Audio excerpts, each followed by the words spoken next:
Hello everyone, how are you all? Blooming good, I hope. Welcome to the 4th episode in my drawing history series. For those of you who haven't watched these videos before, it's basically where I draw historical figures and write about their life stories from birth to death in the background. We have already covered the likes of Queen Alexandra, Princess Diana and Queen Victoria. 3 videos that I will have linked in the description for your viewing pleasure, or lack thereof. I just want to have a second to thank you for the views on the Victoria Voice Shorts vid, and for your patience as I haven't uploaded in well over a month. Well, the wait is finally over. Today we will be covering one of the best known queens in history, alive during the often bloody dynastic battle for power and the English crown. Known for her part in successfully crushing her opposers to help restore peace to the kingdom. So let's go all the way back to 15th century England and see exactly who this was. Elizabeth Woodville, known for her beauty, alleged witchcraft, and today known for siding with Lady Margaret Beaufort to help crush the unfair rule of King Richard III and placing King Henry VII on the throne.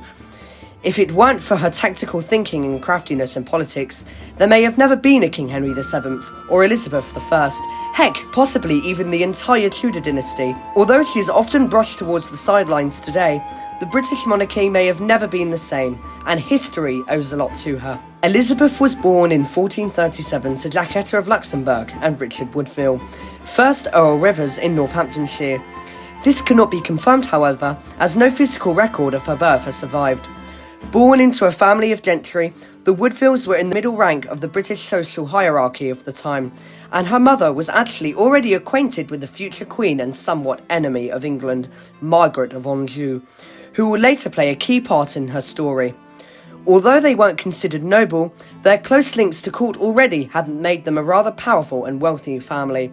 Her mother had managed to scandalise the English court after all.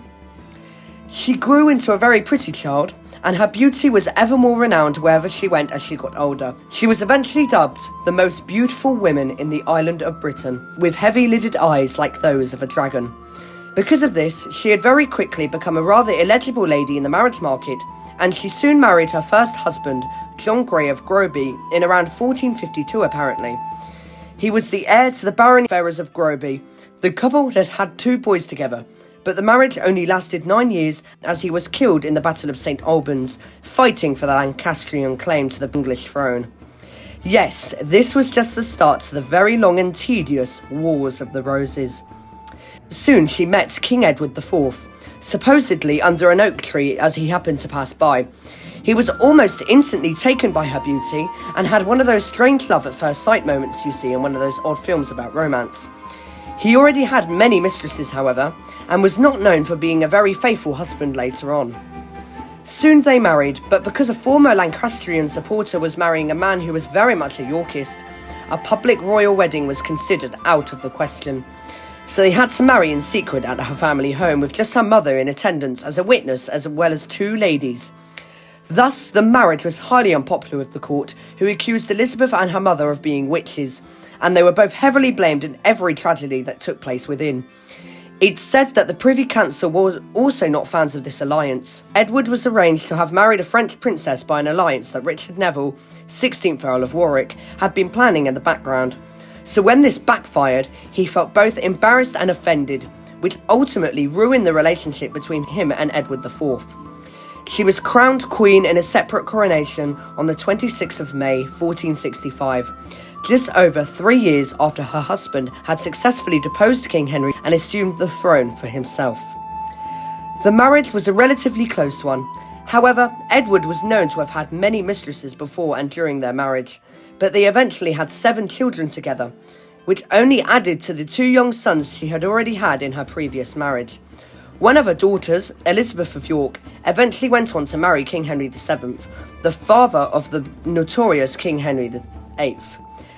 And apparently, although this has not been confirmed, she also became the inspiration for the design of the Queen on the traditional deck of cards. But please don't attack me in the comments because I don't know if that's true or not. Because Elizabeth was a commoner and that she had already married Edward in secret during a time that a peace treaty with France was being made per the marriage to the French princess, Her queenship was repeatedly backlash, which did not help the reputation of the York royal family during a time of war against them. She was even accused of practicing witchcraft in the height of her unpopularity, and was accused of killing her sister-in-law, Isabel Neville. However, most historians believe that she probably died from either consumption or childbed fever, as she had died not long after giving birth. Her mother, Jacquetta of Luxembourg, was also accused of the same thing. However, she was acquitted the following year, but things would get a lot more worse. Her husband's advisor, Lord Warwick, along with her brother-in-law, George, Duke of Clarence, tried to overthrow her and her husband twice. My word, how awkward those family dinners must have been. After Warwick's and George's attempts to overthrow her and her husband, they fled to France, forming an unstable alliance with the formerly overthrown Queen of England, Margaret of Anjou, who had Elizabeth's brother and father executed after the August defeat of the Battle of Edgecote. There, they managed to restore her and her husband, King Henry VI, back to the English throne for a time. Elizabeth sought sanctuary in Westminster Abbey, where she gave birth to a son, the son that the whole kingdom had been hoping for. The Yorks now had an heir to further legitimise their rule, and thus this gained them some much-needed power back. The following year, though, her husband managed to successfully defeat Warwick at the Battle of Barnet, overthrowing Henry and Margaret once more. Henry was killed soon after in the Tower of London. Rumours suggest that he was suffocated to death by being smothered by his pillow, either by the king or at least from his own orders. Thus, they managed to rule more or less successfully for over a decade. She was devoted to her religion, and as part of her expectations of a medieval queen consort, she obligated herself to partaking in various acts of Christian piety. Also, following a plot from her own brother-in-law, George, Duke of Clarence, her husband and his own brother had him executed of high treason by being drowned in a butt of Malmsey wine. This came after a plot to rebel against Edward following the passing of a bill against him, the Bill of Attainder. George had his servants swear personal loyalty to him, thus attempting to bolster some kind of support. He claimed that his brother had planned to disinherit him and the more so poison his subjects. It's commonly believed that he likely suffered from mental illness that only worsened over time. He was soon arrested, though, and was sent into the Tower of London. He never came out alive. Her husband, Edward IV, died in April 1483, possibly from pneumonia, thus making Elizabeth Dowager Queen, and this is where things get interesting. Elizabeth's 12-year-old son, Edward V, was now king, and because he was so young, Parliament had appointed his uncle, Richard, Duke of Gloucester, as his Lord Protector. However, Richard had darker ambitions in mind. It didn't take long for him to take control of the young king, who was sent over to the Tower of London with his brother to await his coronation. Richard claimed that this was for their own protection, but the two princes in the tower were never seen again, and it's widely believed that Richard may have had them killed, but that is up to speculation. And today, in 1674, builders at the Tower of London found two similarly sized skeletons, and they were proclaimed to have been the remains of the princes in the tower, despite the lack of evidence that they actually were, and to this day, this mystery remains somewhat unsolved. Following this situation, Richard was conveniently crowned king instead, along with his wife, Anne Neville, the new queen. He had Elizabeth stripped of her title as Dowager Queen and proclaimed that her and Edward's marriage was illegitimate. Now, with her fortune lost and possibly in great danger, Elizabeth wanted revenge and started to side with Lady Margaret Beaufort, who was the mother of King Henry VII, the grandmother to the future King Henry VIII, and the two women worked together to overthrow Richard and to place Henry Tudor as king instead. Margaret was herself a noblewoman, currently married to Thomas Stanley, 1st Earl of Derby. She had already been married 3 times before, and once another husband died, she didn't seem to stay single for very long.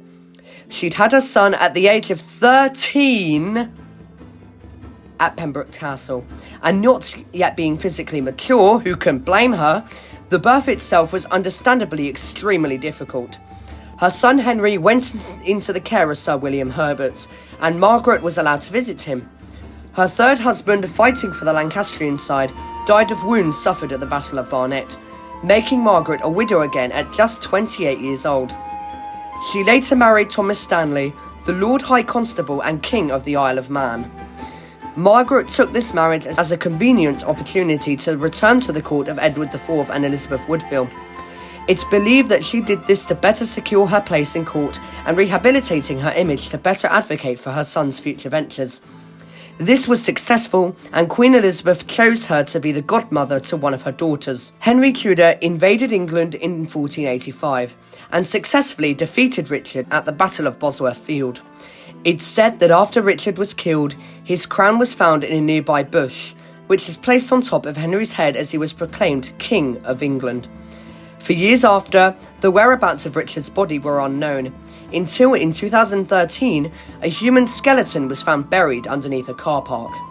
The specific spot in question bearing the letter R for reserved parking, which was of course a striking coincidence.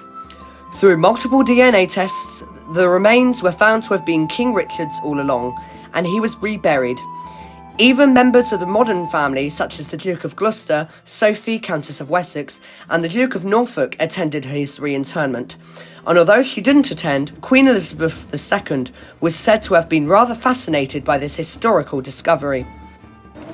They were joined by His Royal Highness, the Duke of Gloucester, and by these men, part monk, part knight, mirroring perhaps the guard of honour when Richard reinterred his own father.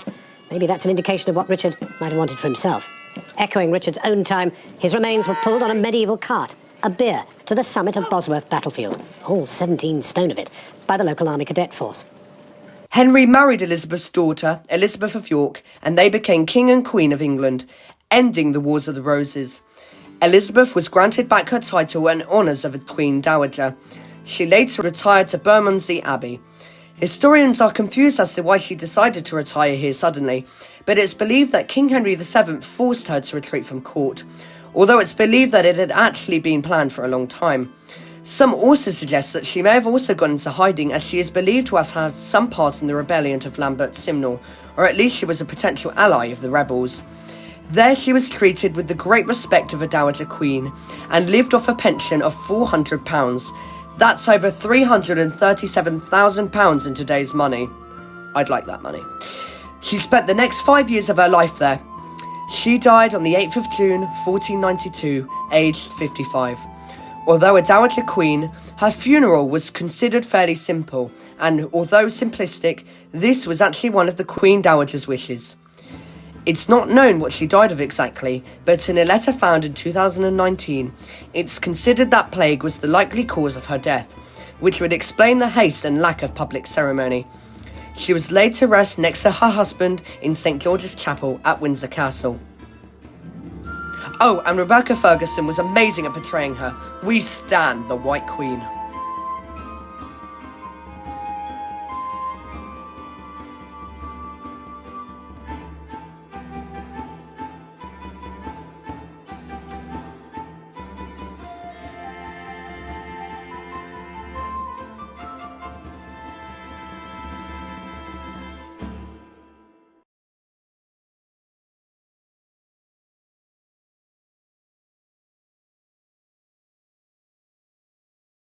Oh, this is the last little thing. First of all, I just want to say, I don't know if I'm very happy with the drawing. I don't know what went wrong.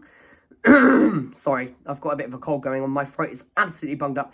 But yeah, I don't think the head was small enough. I don't know how big her head was. Obviously, I wasn't alive when she was.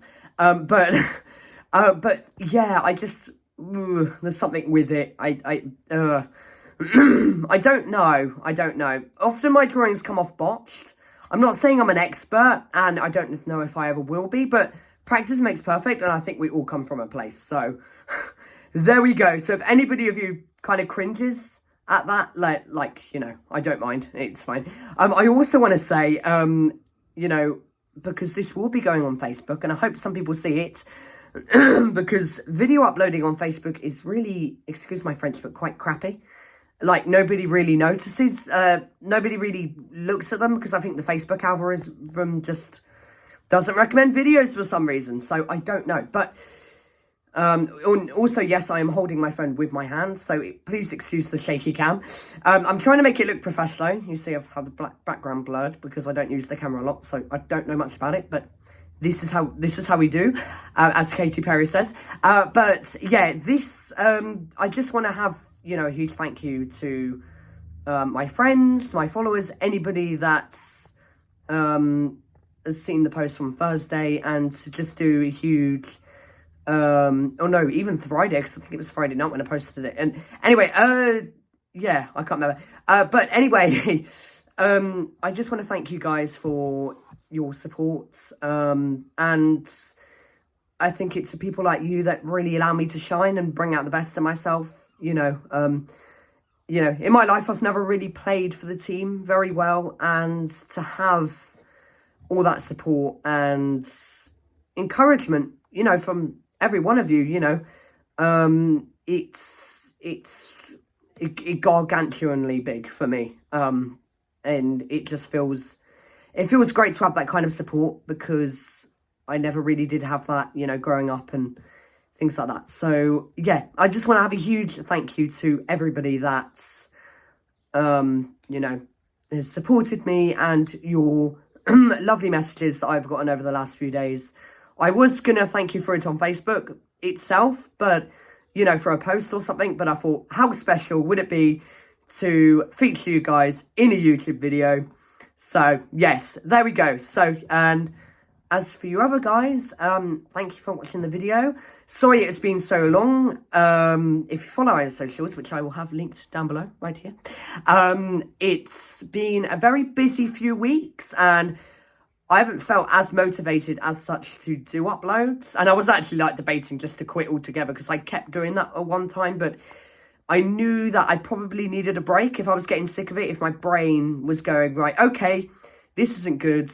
And, you know, so that's why I've taken a bit of a break. It shouldn't be such a long wait now. We've got the summer holidays coming up, so I've got more time to do stuff. I've done a little bit of a list of things to do, so yeah. So this might be one of my weekly priorities. I'm not saying it will happen instantly, but it might just happen. So yeah. Give me a good look out. Thank you. Have a good one. Bye.